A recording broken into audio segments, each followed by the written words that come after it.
gang violence or no other kind of violence. Get away! I could be at work, at school, in my car, and I can still get shot by the police, but I can get shot anywhere. So it is what it is.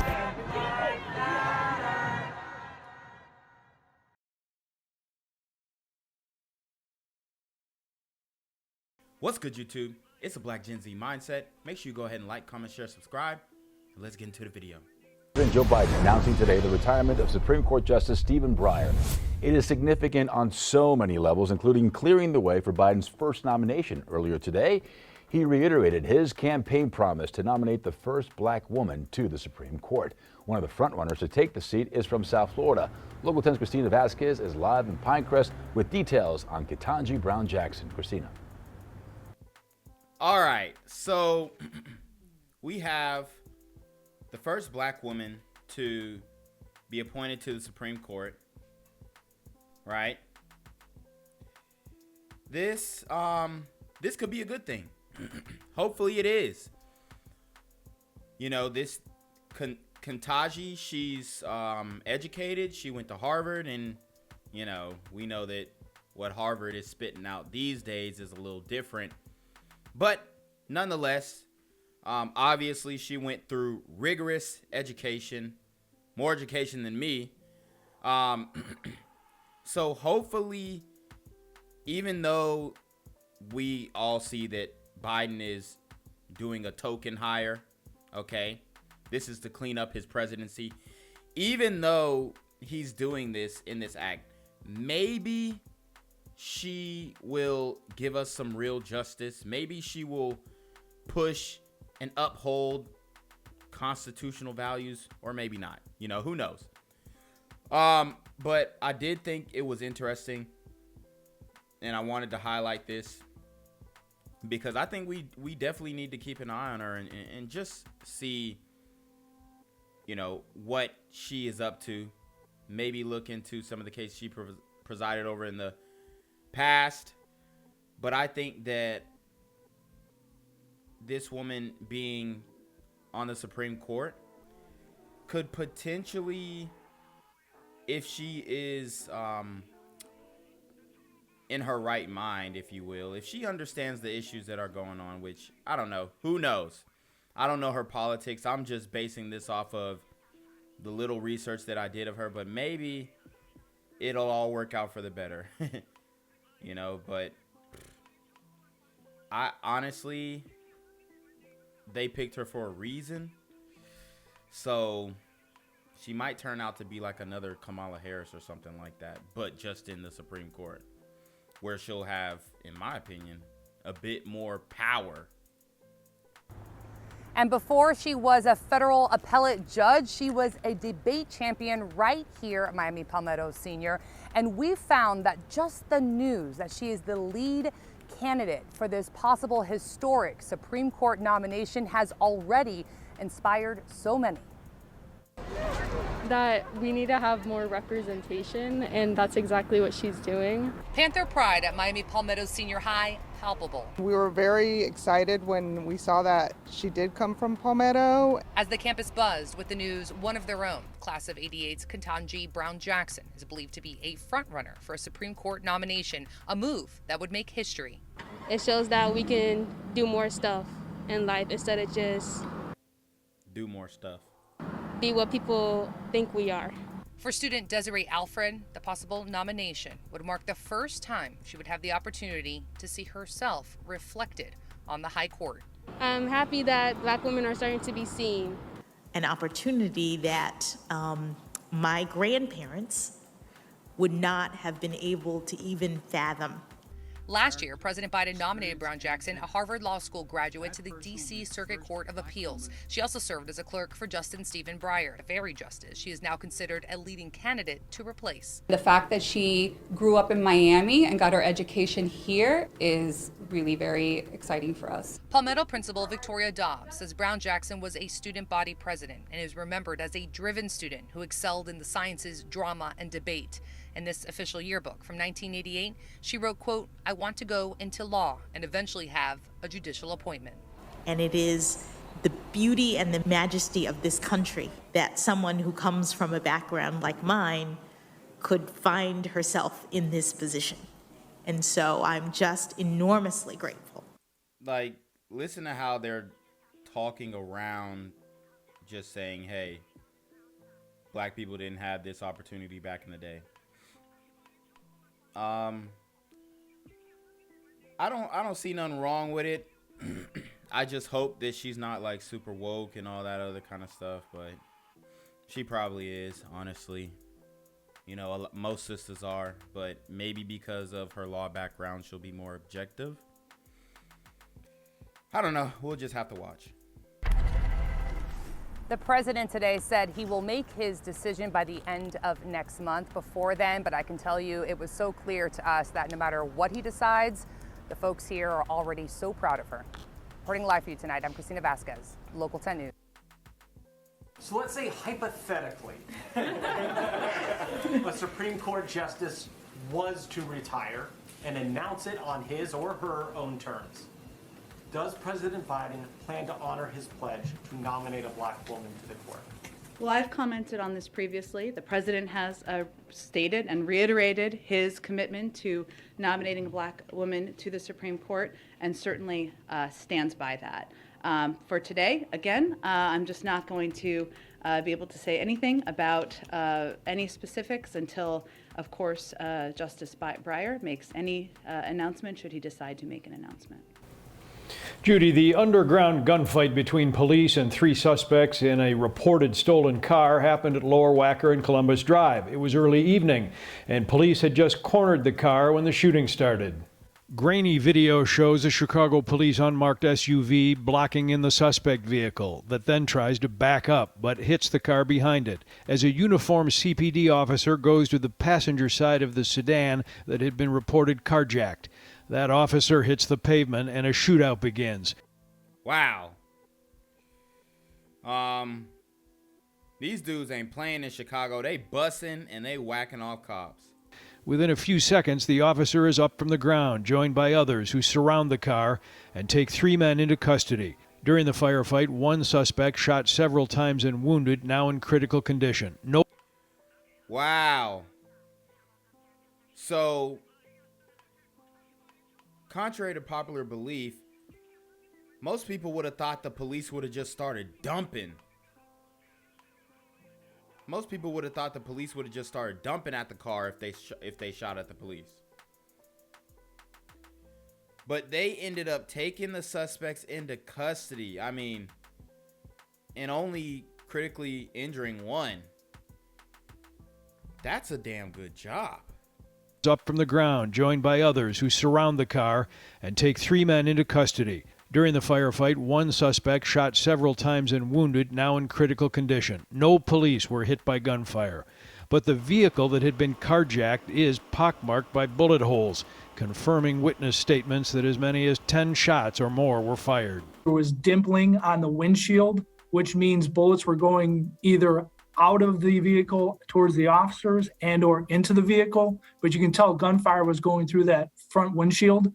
And that seemed to be the moment that the officer went to the ground. And that is a common tactic for law enforcement to seek cover and make sure you're out of the line of fire. Former Deputy U.S. Marshal in Chicago, Ed Farrell, says the video from this Chicago police observation device, known as a pod camera, shows that CPD went by the book by pinning in the car and preventing escape, since new CPD policy prevents high-speed car chases.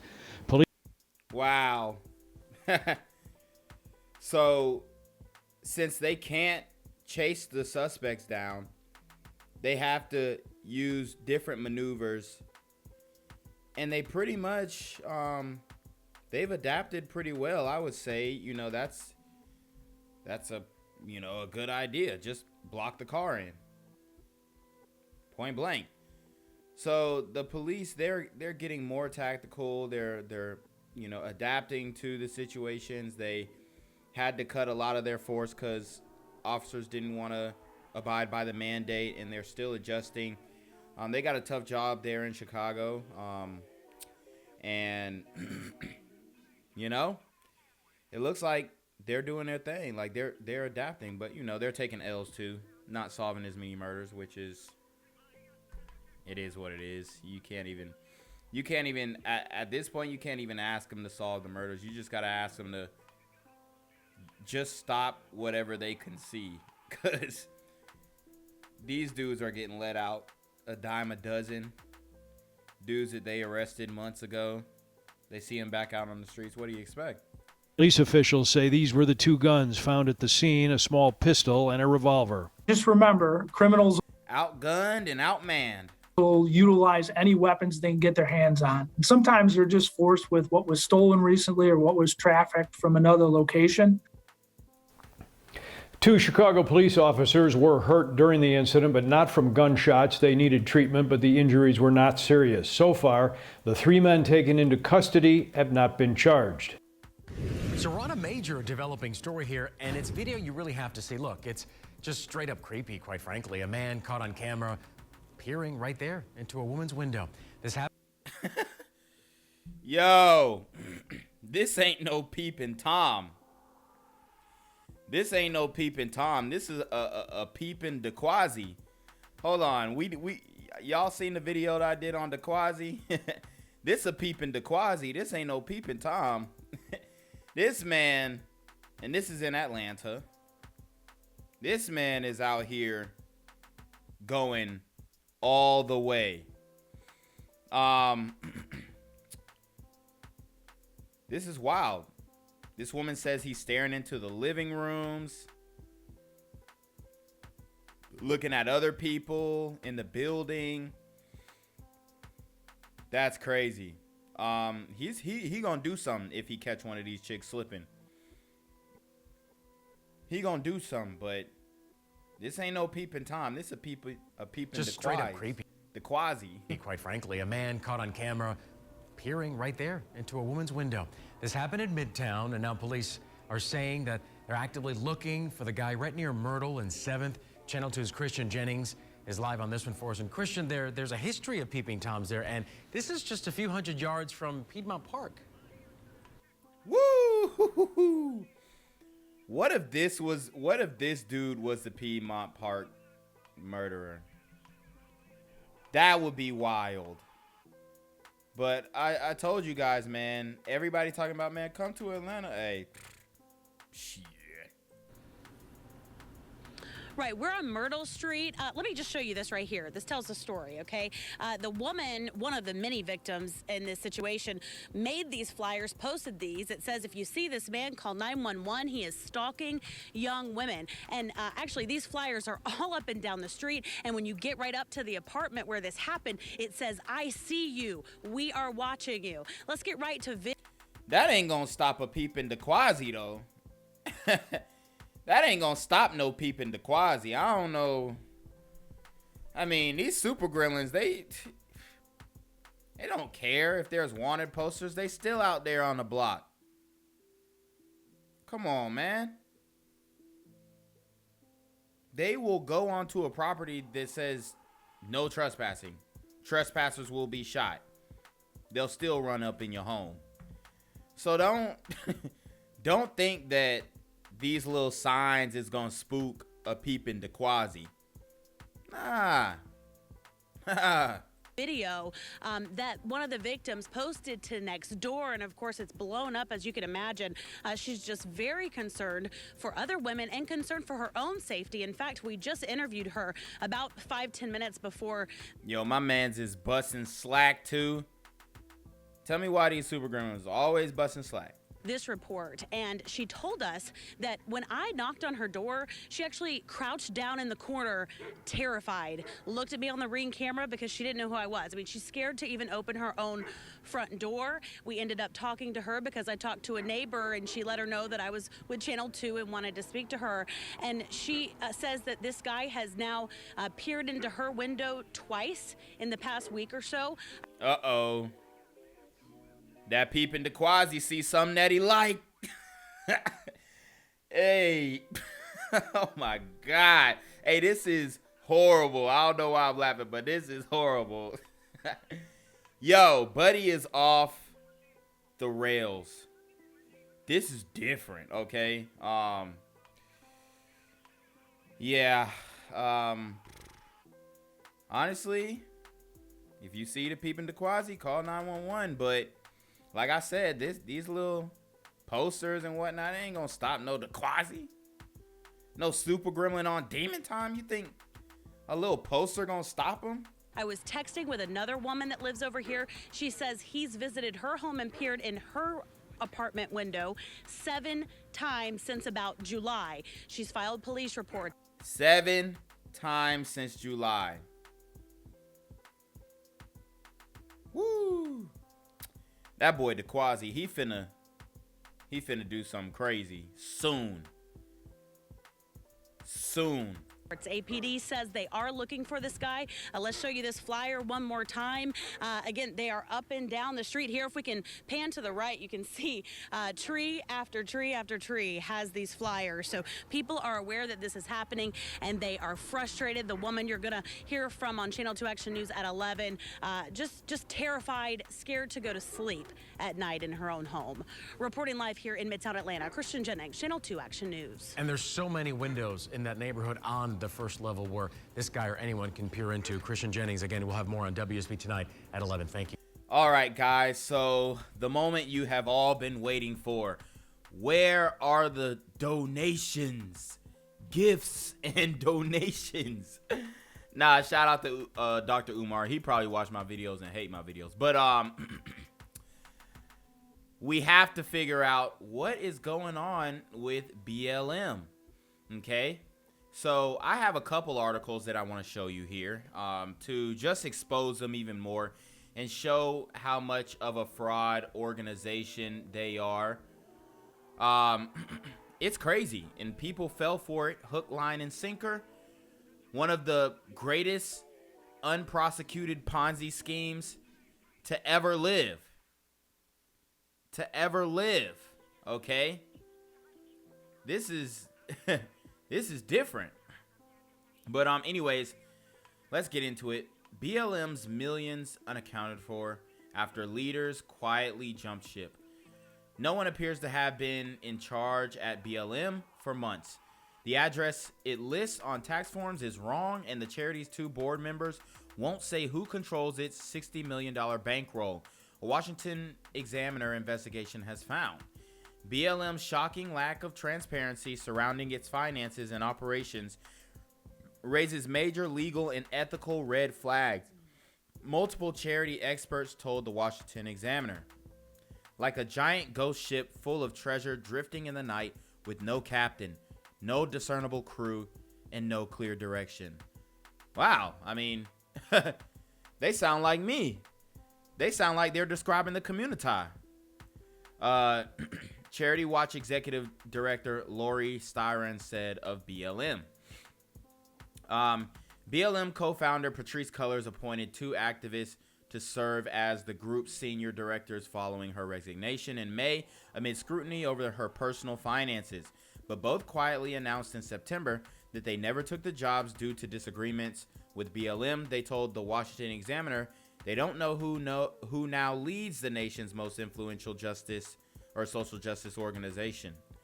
Paul Kramer, counsel of conservative watchdog group, the National Legal and Policy Center, said a full audit and investigation into BLM Global Network Foundation, the legal entity that represents the national BLM movement, is warranted. This is grossly irregular and improper for a nonprofit with $60 million in its coffers, Kramer said. BLM previously came under the fire from local bank activists after the New York Post reported in April that Cullors, then its executive director, had spent $3.2 million on real estate across the United States. The reports followed BLM's disclosure in February 2021 that it closed out 2020 with $60 million in its bank account. BLM denied allegations that Cullors spent BLM funds on her personal properties. However, BLM and other activist organizations under Cullors' control offered contracts to an art company led by the father of her only child, the Daily Caller reported. Cullors announced in May she was stepping down and that activists Makani Themba and Monifa Bandele would lead the organization as senior executives. But Thimba and Bandel, I don't know, revealed in September that they never actually took the job because of disagreements with BLM's acting leadership council.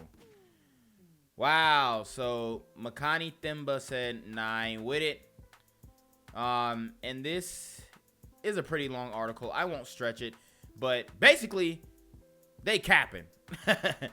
They capping. All right. Their office that they listed is non-existent. They literally have a headquarters that is non-existent. And they filed that on their tax returns. That's pretty bad. And the IRS goes after everybody and their mama. So, you know, we'll see if something comes of this, but, you know, at least you can sleep easy knowing that your reservations to support the cause was just. Gang violence and other kind of violence. Guess what? I could be at work, at school, in my car, and I can still get shot by the police. I can get shot anywhere. So it is what it is.